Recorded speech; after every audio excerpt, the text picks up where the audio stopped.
नमस्कार, the bonus की खास पेशकश बोनस पॉइंट पे आप सभी का स्वागत है। मैं हूं विपुल सिंह और शाम के 7 बजते ही आपकी जेब से लेकर के देश की अर्थव्यवस्था पर असर डालने वाली तमाम महत्वपूर्ण खबरें लेकर के हम पहुंच चुके हैं अपने स्टूडियो। और इन खबरों के सटीक विश्लेषण के लिए हमारे साथ जुड़ चुके हैं द बोनस के संपादक अंशुमान तिवारी जी मुंबई स्टूडियो से। अंशुमान सर, बहुत बहुत स्वागत आपका। सर धन्यवाद, आप सबका बहुत बहुत स्वागत है।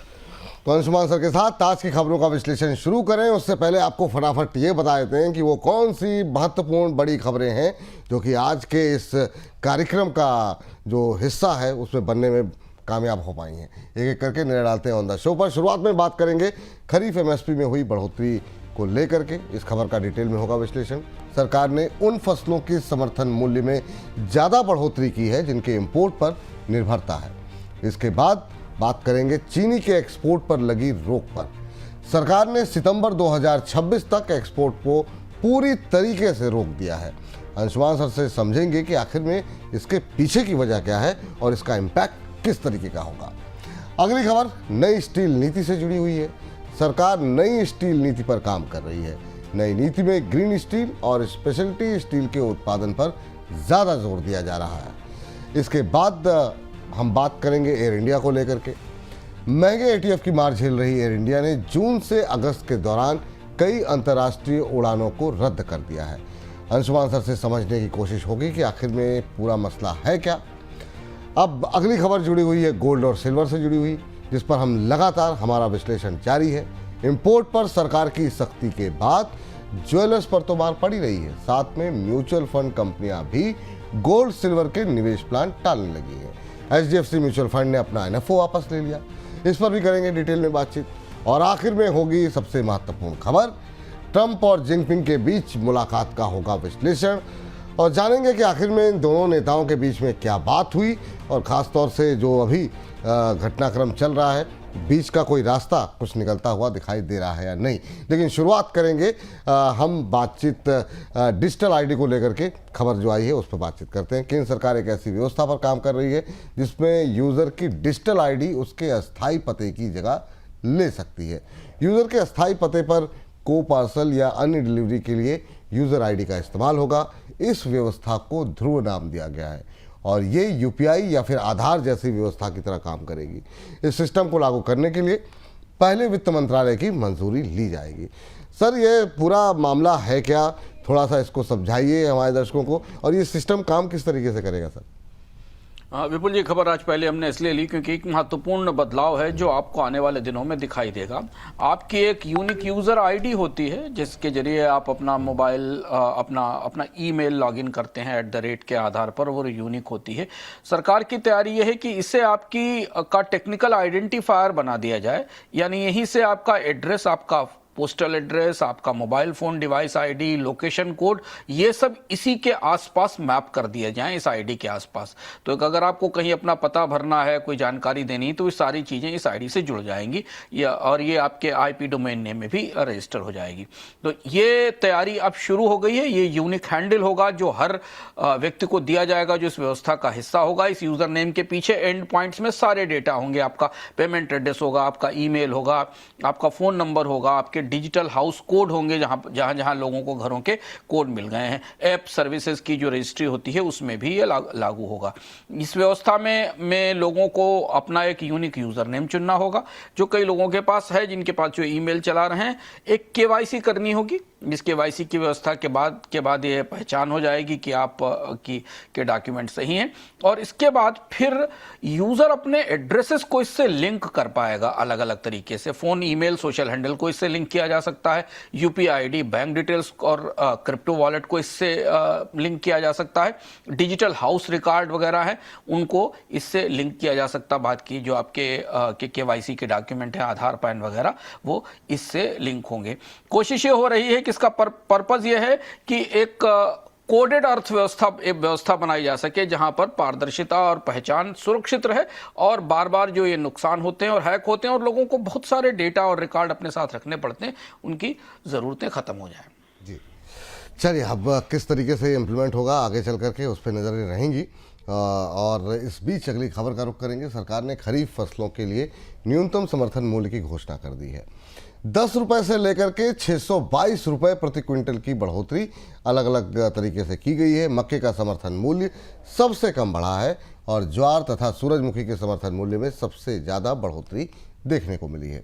सरकार ने समर्थन मूल्य बढ़ोतरी में उन फसलों का ध्यान रखा है जिनके लिए इंपोर्ट पर निर्भरता ज़्यादा है। जैसे तिलहन फसलों के समर्थन मूल्य में 8% तक बढ़ोतरी हुई। इसी तरह अरहर और उड़द के समर्थन मूल्य में भी 5% से ज़्यादा की बढ़ोतरी हुई। खरीफ सीजन में सबसे ज़्यादा पैदा होने वाली फसल धान का समर्थन मूल्य 3% से ज़्यादा बढ़ा है। सर, ये जो एमएसपी की बढ़ोतरी हुई कैसे देख रहे हैं? इसके भीतर क्या है, कारण क्या रहा है इसका? इस फैसले की प्रतीक्षा हमेशा खरीफ से पहले रहती है। अगर आप आंकड़े को करीब से देखें तो एक तो बहुत बड़ी बढ़ोतरी नहीं है, मॉडेस्ट 3% की बढ़ोतरी है। अगर प्रमुख फसलें देखें तो पैडी जो सबसे महत्वपूर्ण फसल है, धान उसमें केवल 3% की बढ़ोतरी दिखती है आपको धान की दोनों ग्रेड में। ज्वार में हाइब्रिड में थोड़ी 8% की बढ़ोतरी है और यही सबसे बड़ा हिस्सा है, लेकिन हालांकि इसकी फसल और इसका उत्पादन सीमित दिखाई देता है। इसके बाद सोयाबीन में 7% की बढ़ोतरी है और सूरजमुखी में 8% की बढ़ोतरी है। कपास पर भी 7% की बढ़ोतरी है। तो आमतौर पर जितनी प्रमुख महत्वपूर्ण फसलें हैं उनमें 8 से 3% की बढ़ोतरी, पर ज्यादातर 3 से 4% के रेंज में है।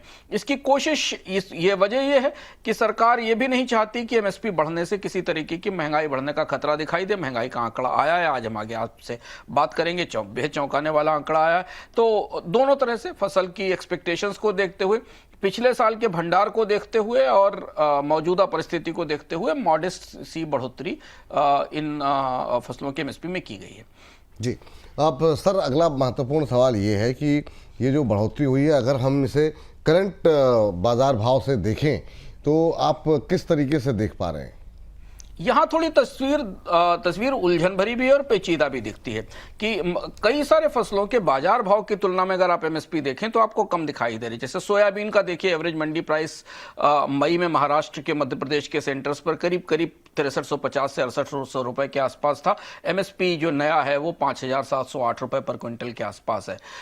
अगर आप एनसीडीएक्स के स्पॉट और मंडी रेट को भी देखें, लोकल मंडी रेट्स को भी देखें, तो वो एमएसपी से ऊपर हैं, यानी एमएसपी को बाजार भाव से थोड़ा नीचे रखा गया है। कई और खरीफ क्रॉप्स के भी, अगर जो फसलें हैं खरीफ की, उनके भी मंडी रेट देखे जाएं तो वो अपने पीक पर, अपनी ऊंचाई पर हैं, उनकी तुलना में एमएसपी कम दिख रहा है। अब इसे स्ट्रेटेजिकली सरकार की कोशिश ये है कि बाजार में अगर किसानों को बेहतर फसल की कीमत मिले तो वहां बेच लें और उसके बाद वो उन्हें बैकअप में सरकारी खरीद का सहारा मिलेगा। इसमें कई ऐसी फसलें हैं खरीफ की जिनकी सरकार प्रत्यक्ष रूप से कोई बड़ी खरीद करती नहीं है, तो वो केवल एक इंडिकेटिव प्राइस होते हैं बढ़ाने के लिए। इन्फ्लेशन का एंगल इसमें सबसे महत्वपूर्ण है और इसीलिए सीरियल की जो क्रॉप्स हैं, जो अनाज हैं, जैसे कि पैडी है, बाजरा है, इनका सीधे फूड ग्रेन की इन्फ्लेशन में सीधे असर होता है। जो महंगाई का आंकड़ा आता है उनमें ये फसलें शामिल होती हैं, तो इसलिए वहां पर बढ़ोतरी को सीमित रखा गया है। जबकि पल्सेस और एडिबल ऑयल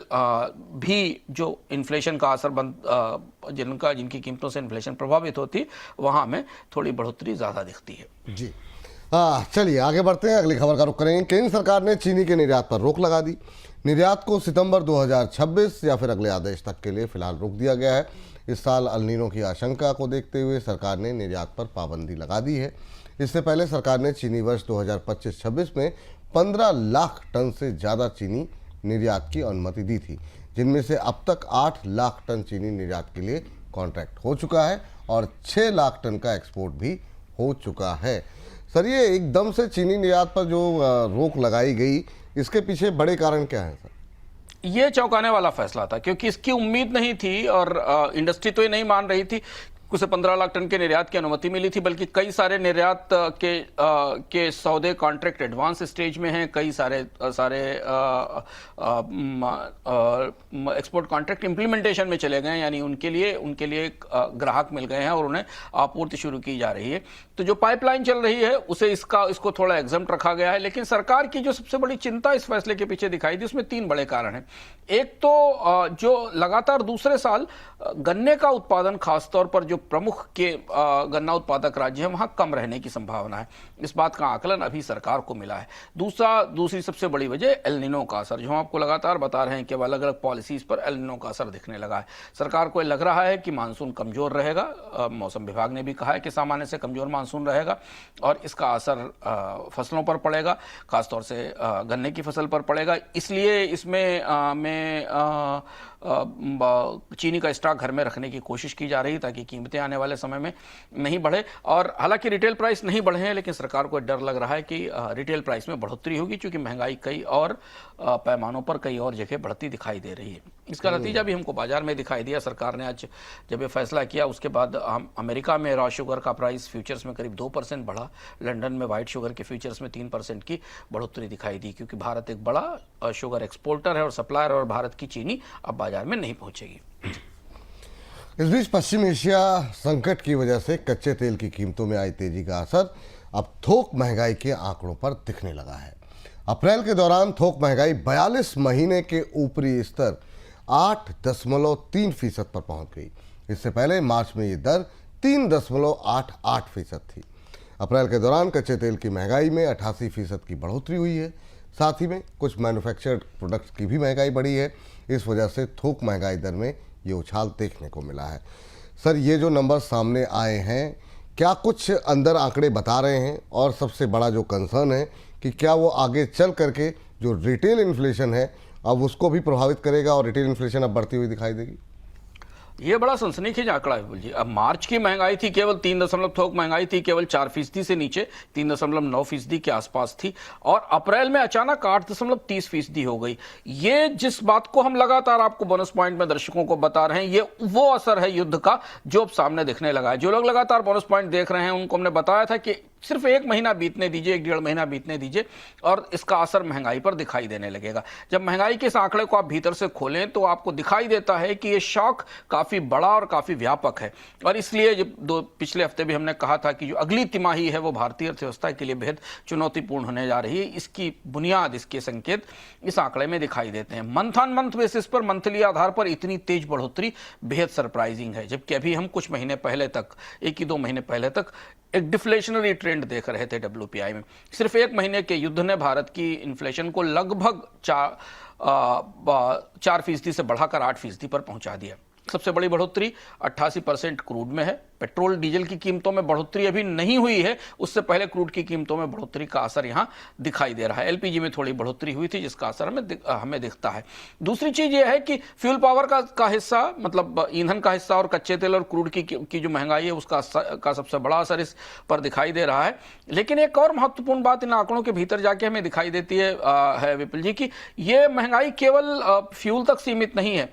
इसके साथ 2 और बड़े ग्रुप हैं, केमिकल्स का और मेटल्स का। इनमें बड़ी महंगाई दिखाई दे रही है। ये दिखाई दे रहा है जो बेसिक मेटल की इन्फ्लेशन है वो 7% है। अब आप इसको जरा बड़ी तस्वीर में फैलाकर देखिए कि अगर थोक महंगाई में 7% बेसिक मेटल की इन्फ्लेशन है तो वो सारे उद्योग, वो सारे कारोबार जो मेटल्स का इस्तेमाल करते हैं उनके लिए आने वाले दिनों में महंगाई कितनी बढ़ने वाली है। ठीक इसी तरह केमिकल प्रोडक्ट्स की इन्फ्लेशन 5% से ऊपर है। केमिकल्स की बड़ी सप्लाई प्रभावित हुई है होर्मुज बंद होने से, और इस युद्ध के कारण वो धीमे धीमे महंगाई के तौर पर अब बैठ रही है और फैल रही है आने वाले महीनों के लिए। इसके अलावा जो क्रूड की और कच्चे तेल की महंगाई वो तो आपके सामने है ही। WPI का फूड इंडेक्स थोड़ा उस हिसाब से उतना बढ़ता हमें नहीं दिखाई दिया। यहाँ फूड इन्फ्लेशन, WPI के भीतर जो फूड इन्फ्लेशन होती थोक मूल्यों के भीतर, वो करीब 2% के आसपास दिखाई दी है। मार्च के बराबर ही है, मार्च से थोड़ी ऊपर गई है। जबकि हमने खुदरा महंगाई में का आंकड़ा जो एक दिन पहले आया था उसमें खाद्य महंगाई में बड़ी बढ़ोतरी देखी थी।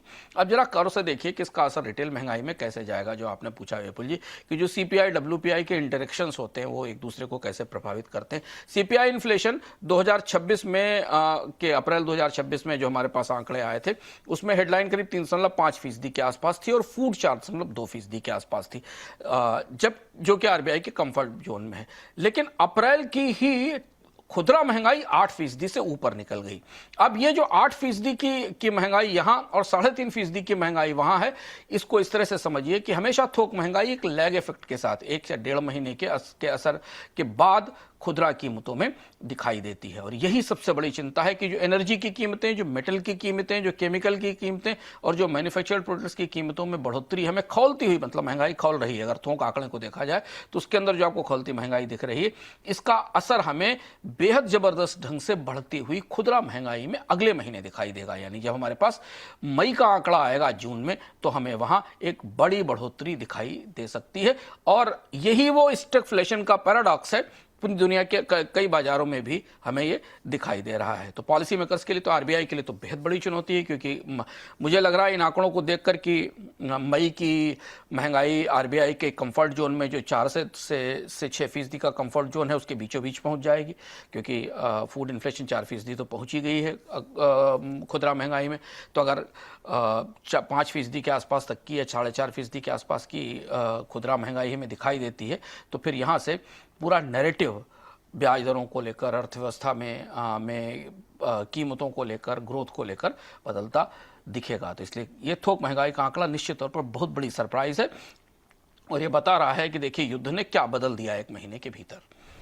बिल्कुल। और जब ये पूरा युद्ध शुरू हुआ था, तभी हमने जो है बाकायदा चार्ट के माध्यम से आपको बताया था किस तरीके से आगे आने वाले दिनों में महंगाई प्रभावित हो सकती है, महंगाई जो है बढ़ती हुई दिखाई देगी। ये देखिए इस चार्ट में हमने आपको बताया था, क्रूड ऑयल 88.6% निर्भरता है, एलपीजी 60%, प्राकृतिक गैस 50%, यूरिया 20-25%, डीएपी 50%, पोटास 100%। तो ये वो तमाम चीज़ें हैं जिन्होंने महंगाई का जो नंबर्स आप सीधे 3.5% से 8.25% देख रहे हैं, ये वो बड़ा कारण है जहाँ की अभी नंबर्स देखने को मिल रहे हैं। तो जो अगर आप बोनस पॉइंट के साथ बने होंगे तो ये नंबर्स आपको बहुत ज़्यादा सरप्राइजिंग नहीं लग रहे होंगे। चलिए आगे बढ़ते हैं और अगली खबर का रुख करेंगे, या अंशुमान सर से ज़रा समझने की कोशिश करते हैं। अंशुमान सर, अगली खबर पर जाएं। ये काफ़ी पहले हम लोगों ने बता दिया था सर। हाँ, और इसमें एक चीज और ध्यान रखना जरूरी है विपुल, की हम अगली खबर पर जाएं कि ये आंकड़ा अभी पेट्रोल डीजल की कीमतों से बढ़ोतरी से पहले का है। जो आपको महंगाई का आंकड़ा दिख रहा है, 8% की महंगाई का, थोक महंगाई का आंकड़ा, यहां से अब ये बिल्कुल तय है कि सरकार को आने वाले दिनों में पेट्रोल डीजल की कीमतों में, खुदरा कीमतों में बड़ी बढ़ोतरी करनी ही होगी। और ये बढ़ोतरी आने के बाद आप महंगाई का इतना बड़ा विस्फोट देख सकते हैं आने वाले दिनों में, जो बड़ा बेहद सरप्राइजिंग है, क्योंकि ये जंप ही मुझे सरप्राइज कर रहा है 3.5% से 8% का। दूसरी चीज ये कि महंगाई का आंकड़ा खरीफ के सीजन की शुरुआत से पहले आया है, जहां एल निनो का असर हमें स्पष्ट रूप से दिख रहा है। सरकार ने देखिए अभी चीनी के निर्यात में पाबंदी लगाई है। तो अगर आप निवेशक हैं और आप स्टॉक मार्केट में निवेश करते हैं, बॉन्ड मार्केट में निवेश करते हैं, आरबीआई के फैसलों पर नजर रखते हैं, तो ये दो चीजें बेहद गंभीरता से समझने की कोशिश करिए कि अगली तिमाही में भारत की औसत महंगाई दर क्या होगी। आंकड़ों में, सरकारी आंकड़ों में, वास्तविक महंगाई तो हमेशा जो कागजी महंगाई उससे बेहद अलग होती है। जो आप महसूस करते हैं महंगाई और जो महंगाई कागजों में दिखती है वो अलग है। पर कागजों की महंगाई बाजार को, ब्याज दरों को, आरबीआई के फैसलों को प्रभावित करती है।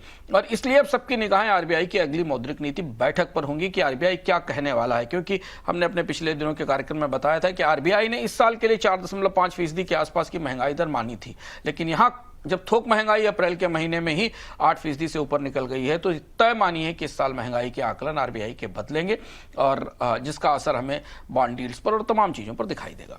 जी चलिए आगे बढ़ते हैं, अगली खबर का रुख करेंगे। कैपिटल मार्केट रेगुलेटर सेबी ने नगर निगमों के बॉन्ड्स यानी कि मनी बॉन्ड्स के लिए नए नियमों का प्रस्ताव दिया है। नए नियमों के तहत नगर निगमों के लिए बॉन्ड के जरिए पैसे जुटाने की शर्तों को आसान किया गया।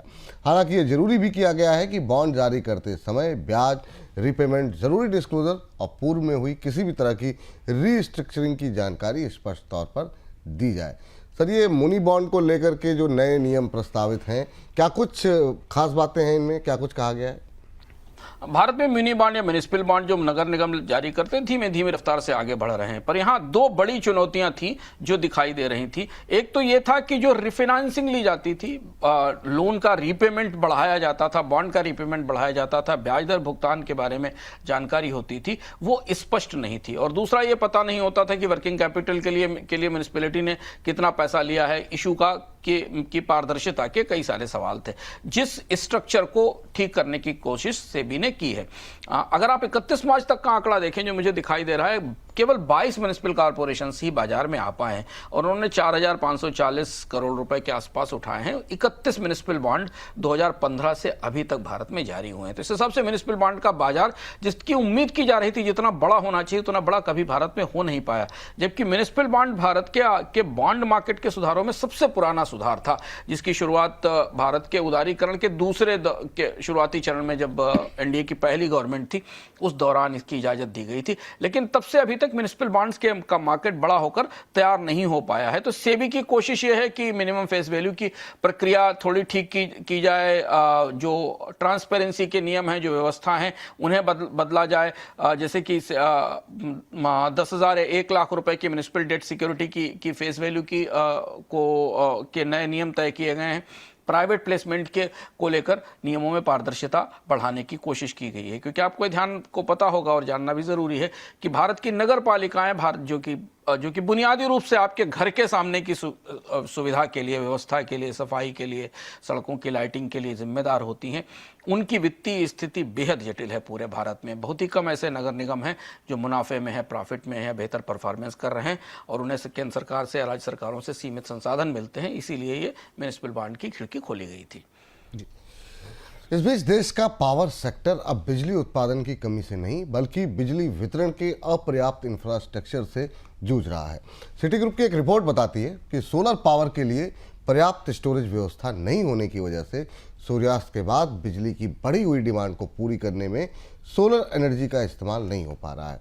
सिटी का कहना है कि समस्या अब एनर्जी उपलब्धता की नहीं बल्कि एनर्जी डिस्ट्रीब्यूशन की है। सर, बिजली उत्पादन के आंकड़े क्या कुछ बता रहे हैं और सौर ऊर्जा को किस तरीके से आगे मैनेज किया जा सकता है? यह बेहद दिलचस्प खबर है और इस खबर को हमने इसलिए शामिल किया कि अब बिजली भारत में बिजली की सप्लाई और आपूर्ति की जो व्यवस्था है उसमें एक बड़ी चुनौती सामने आई है, जो सिटी की इस रिपोर्ट में आई है, जिसे नॉन सोलर पावर क्रंच कहा गया है।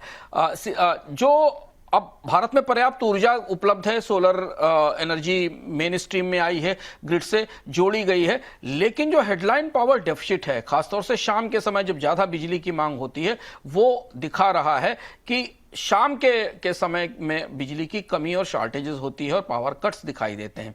इसकी वजह यह है कि बहुत सारे जो सोलर प्लांट पूरे देश में लगे हुए हैं जो ग्रिड को बिजली दे रहे हैं, उनके बिजली को इवैक्यूएट करने का, उनको मेन ग्रिड तक लाने का और प्रिजर्व करने की व्यवस्था नहीं है।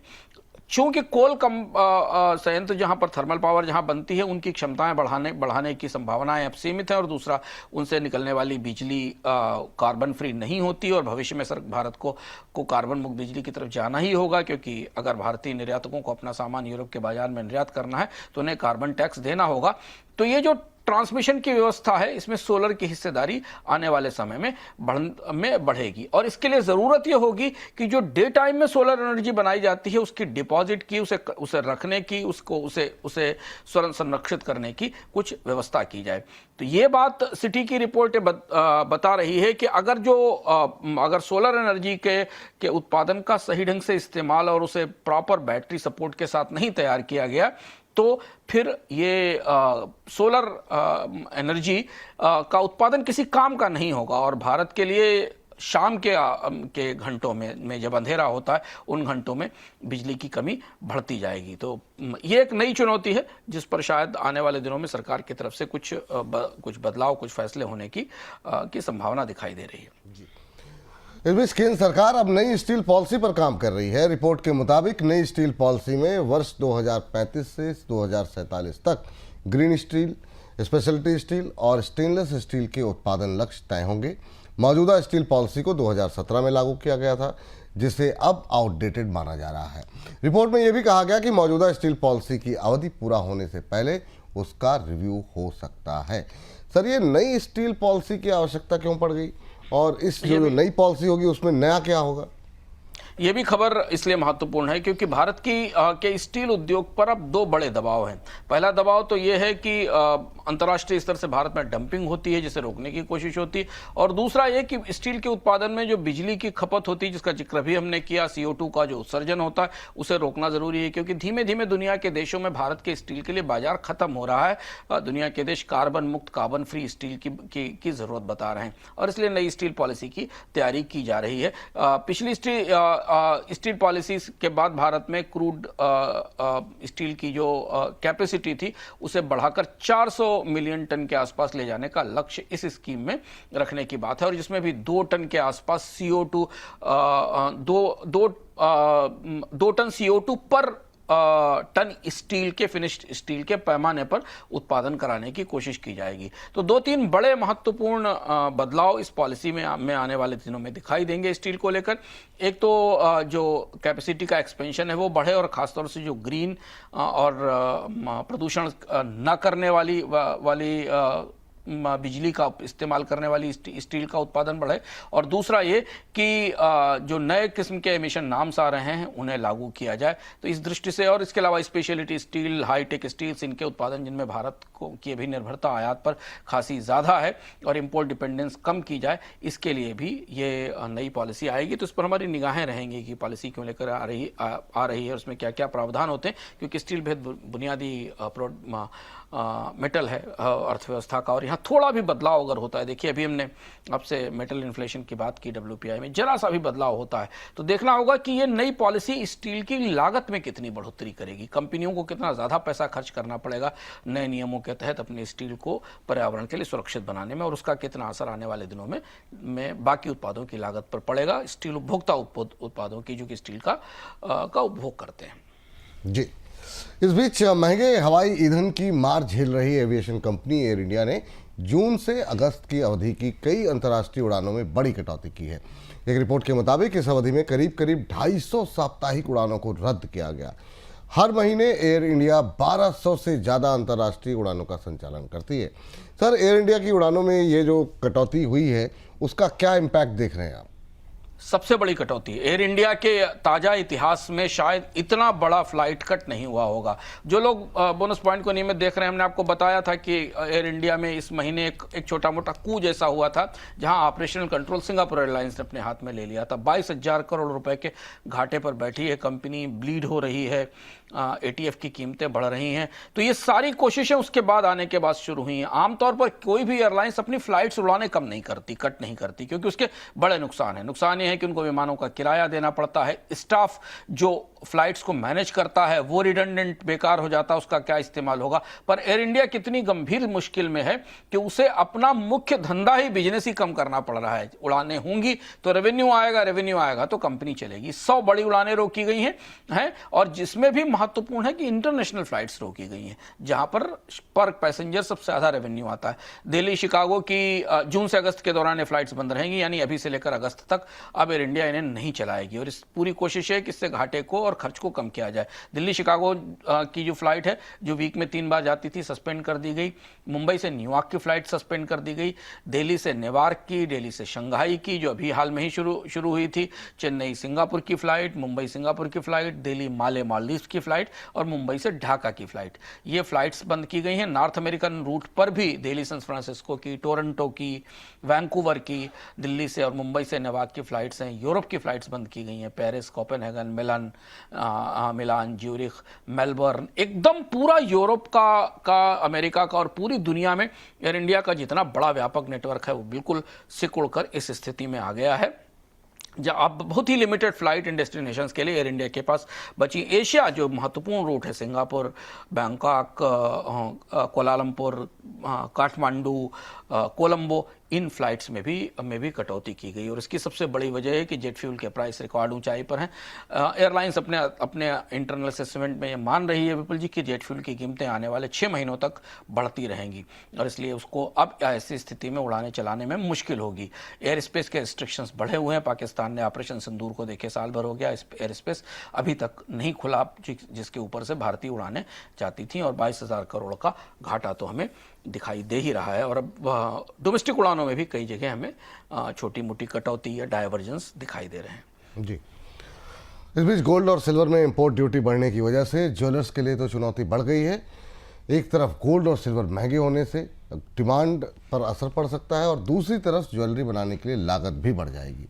इसके अलावा एक्सपोर्टर्स के लिए भी अब एक्सपोर्ट की लागत बढ़ गई है। उन्हें बैंक गारंटी के तौर पर प्रति किलो 25 से 30 लाख रुपए अतिरिक्त चुकाने पड़ेंगे। और इधर गोल्ड और सिल्वर को लेकर सरकार की सख्ती को देखते हुए असेट मैनेजमेंट कंपनियां अब गोल्ड सिल्वर के प्लान को लॉन्च करने से परहेज करने लगी हैं। HDFC म्यूचुअल फंड ने गोल्ड सिल्वर के फंड ऑफ फंड के NFO को वापस ले लिया है। सर, ये जो गोल्ड सिल्वर पर ड्यूटी बढ़ी है, इस पर जो असर हैं वो काफ़ी बड़े रूप में अब दिख रहे हैं, और म्यूचुअल फंड कंपनियां अपने गोल्ड सिल्वर प्लान जो है वो क्यों टालती हुई दिखाई दे रही हैं, इसके पीछे क्या रीज़न देख रहे हैं आप? दो तीन महत्वपूर्ण असर आज हमें पकड़ने होंगे, क्योंकि ये फैसला सरकार की असमंजस और दुविधा को दिखाता है गोल्ड को लेकर। हालांकि इस बार के अर्थ हम इस पर विस्तार से बात करें, आप उसे जरूर देखिएगा, जिसमें दुविधा ये दिखाता है कि भारत ने पिछले 10 सालों में गोल्ड को की एक डिजिटल गोल्ड की एक पूरी इकोनॉमी खड़ी की, 9-10 लाख करोड़ रुपए की इकोनॉमी खड़ी की।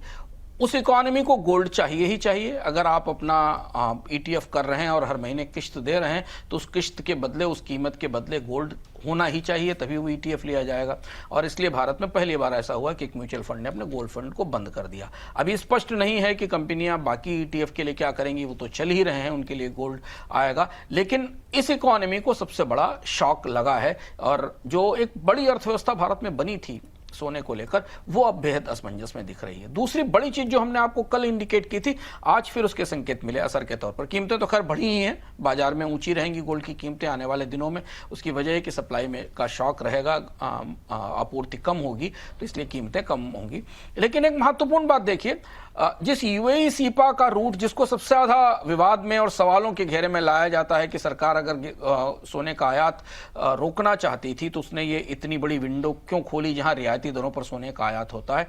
अब 15% की ड्यूटी के बाद उस रूट से ही सबसे ज्यादा आयात होगा विपुल जी, क्योंकि वहां 9% ड्यूटी है। तो मैक्सिमम इंपोर्ट अब इंडिया में उसी रूट से लाने की कोशिश की जाएगी। तो जो 200 टन के आसपास का कोटा है, जो 2022 में 120 टन था, सरकार ने बढ़ाते बढ़ाते उसे 200 टन कर दिया था 2027 में एनुअल गोल्ड इंपोर्ट का।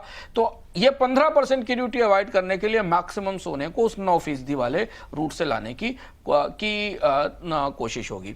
एक और महत्वपूर्ण आंकड़ा कल हम जब चर्चा कर रहे थे तो पता चला कि सीपा से पहले दुबई से भारत में केवल 7.9% गोल्ड आता था। टोटल इंपोर्ट का करीब 8% गोल्ड आता था। 2025 में हिस्सा 28% पहुंच गया।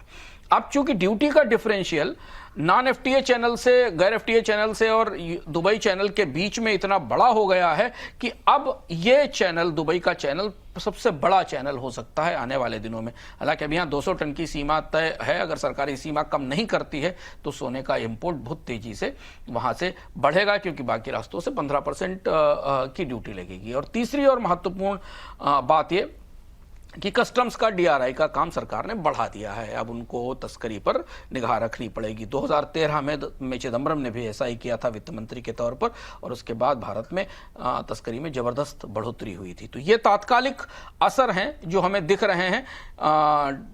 जो पेपर गोल्ड की या डिजिटल गोल्ड की या नॉन फिजिकल गोल्ड की इकोनॉमी है, वहां पर अब ETF के फंड रुकने लगे हैं, जबकि दूसरी तरफ जो UAE सीपा का रास्ता है, जो सबसे ज्यादा सवालों के घेरे में था, विवाद में था, वहां से आने वाले दिनों में अब इंपोर्ट कम नहीं होगा बल्कि बढ़ता हुआ दिखाई देगा। और फिलहाल इसका कोई बड़ा असर हमें रुपए की कीमत पर, बाकी चीजों पर नहीं दिखा।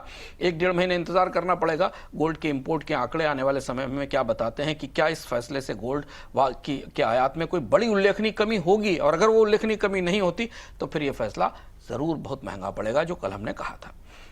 जी, अब आते हैं महत्वपूर्ण खबर, आज की सबसे बड़ी खबर। अमेरिकी राष्ट्रपति ट्रंप चीन के दौरे पर हैं, और अपने दौरे के दौरान उन्होंने चीन के राष्ट्रपति शी जिनपिंग को महान नेता बताया। ट्रंप ने चीन की 10 कंपनियों को एनवीडिया की H200 चिप बेचने की भी मंजूरी दी। चीन के विदेश मंत्रालय की तरफ से कहा गया कि दोनों नेताओं के बीच मिडिल ईस्ट और यूक्रेन के मुद्दे पर बातचीत हुई है। सर, ट्रंप की इस चीन यात्रा से क्या कुछ निकल सकता है या क्या कुछ निकल रहा है, और इस मुलाकात को किस नज़रिए से देखा जाए? बड़ी सनसनीखेज यात्रा है विपुल जी। मतलब जो तस्वीरें आई उनको आप छोड़ दीजिए कि ट्रंप का बड़ा स्वागत हुआ एयरफोर्स 1 पहुंचने के बाद। डोनाल्ड ट्रंप और शी जिनपिंग के रुख में इस यात्रा में कितना बड़ा फर्क है, ये बताता है कि चीन किस लेवल से, कहां से अमेरिका के साथ नेगोशिएट कर रहा है। डोनाल्ड ट्रंप ने शी जिनपिंग को महान नेता बताया, जैसा आपने बताया, कहा कि ये एक नए युग की शुरुआत है। वही मुहावरे जो आमतौर पर द्विपक्षीय वार्ताओं में इस्तेमाल किए जाते हैं। पर जब जब शी जिनपिंग बोलने को खड़े हुए तो उन्होंने इतने दो टूक ढंग से अमेरिका को चेतावनी दी कि अगर ताइवान में कोई दखल किया गया या ताइवान के मामले में अमेरिका ने अपनी नीति नहीं बदली तो टकराव की, कॉन्फ्लिक्ट की संभावना बन सकती है। ऐसा पहली बार हुआ होगा जब अमेरिका के किसी राष्ट्रपति को इस तरह से सामने बैठाकर किसी राष्ट्राध्यक्ष ने दो टूक तौर पर कहा होगा कि अगर आप ताइवान के मामले में दखल नहीं छोड़ेंगे तो इसके नतीजे बुरे होंगे। और ये बात बराबर हम आपको बोनस पॉइंट में बता रहे थे कि बाकी सब चीजें एक तरफ हैं, ट्रेड बाकी चीजें एक तरफ हैं, चीन किसी भी अगली व्यापार समझौते से पहले ताइवान पर अमेरिका से स्पष्ट रूप से कमिटमेंट और वादा चाहेगा कि ताइवान के मामले में वो दखल नहीं देगा। और ये बेहद असहज सी स्थिति बनती दिखी आज हमको जब हमने देखा उसको कि शी जिनपिंग दो टूक ढंग से डोनाल्ड ट्रंप को बोल रहे थे कि ऐसा नहीं होना चाहिए। तो अब अमेरिका की प्रतिक्रिया शाम तक क्या आती है, पूरी दुनिया की निगाहें इस पर हैं कि ताइवान पर अमेरिका क्या कहता है। बाकी चीजें जो साइड लाइंस पर हुई उनमें ट्रेड को लेकर बातचीत हुई, नया टैरिफ वार नहीं किया जाएगा, चिप की सप्लाई को लेकर जो अमेरिका चीन की बड़ी मांग थी उसको पूरा करने की कोशिश होगी। इसके अलावा जो बोर्ड ऑफ ट्रेड बनाने की बात है, एक ज्वाइंट बोर्ड बनाने की बात है ट्रेड के लिए, उस पर भी बातचीत आगे बढ़ी है। और जो पुरानी अंडरस्टैंडिंग है बुसान वाली, कोरिया वाली, जिसमें कि 10% का टैरिफ रिडक्शन होगा, रेयर अर्थ की आपूर्ति चीन से अमेरिका को बढ़ेगी और अमेरिका से सोयाबीन की खरीद शुरू करेगा चीन, ये सारे मुद्दे उसमें स्पष्ट हैं। लेकिन अब सारी चीजें घूमकर इस पर आ गई हैं कि ताइवान पर जितने दो टूक दिखाई दिए शी जिनपिंग, डोनाल्ड ट्रंप उस पर क्या जवाब देते हैं। ईरान होर्मुज पर बातचीत होगी आज, कुछ अपडेट्स रात तक हमारे पास आएंगे, कल हम आपको बताने की कोशिश करेंगे कि ईरान और होर्मुज पर क्या स्थिति बनती है। लेकिन इस पूरे दौरे का जो टोन था, इस पूरे दौरे का जो मैसेज था, जो संदेश था या जो इसकी भाषा थी, उसे शी जिनपिंग ने ताइवान पर चेतावनी देकर एक तरह से स्थापित कर दिया है। अब अमेरिका से प्रतिक्रिया का इंतजार है। दौरा चूंकि चल रहा है, फाइनल स्टेटमेंट रात में आएगा या कल आएगा, तब हम आपको इसके और ज़्यादा अपडेट्स लेकर आएंगे। चलिए, तो कल इस पर और ज़्यादा विस्तार पूर्वक डिटेल एनालिसिस आपको देखने को मिलेगा। तो निगाहें हमारी लगातार बनी हैं, जो कुछ भी अपडेट्स वहाँ पर निकल के आएंगी निश्चित रूप से भारतीय शेयर बाजार, भारतीय अर्थव्यवस्था, खासतौर से कच्चे तेल की कीमतों पर, तमाम चीज़ों पर जो भी असर होगा उस पर हम डिटेल में बातचीत करेंगे। अंशुमान सर, बहुत बहुत शुक्रिया, बहुत बहुत धन्यवाद सर आज की चर्चा में जुड़ने के लिए और इन तमाम खबरों का विश्लेषण करने के लिए। धन्यवाद। तो आज के इस कार्यक्रम को यहीं पर हम समाप्त करते हैं। लगातार आप बने रहिए बोनस के साथ, अपनी प्रतिक्रियाएं, अपनी टिप्पणियां हमें देते रहिए। फिलहाल के लिए इतना ही। गुड नाइट, नमस्कार।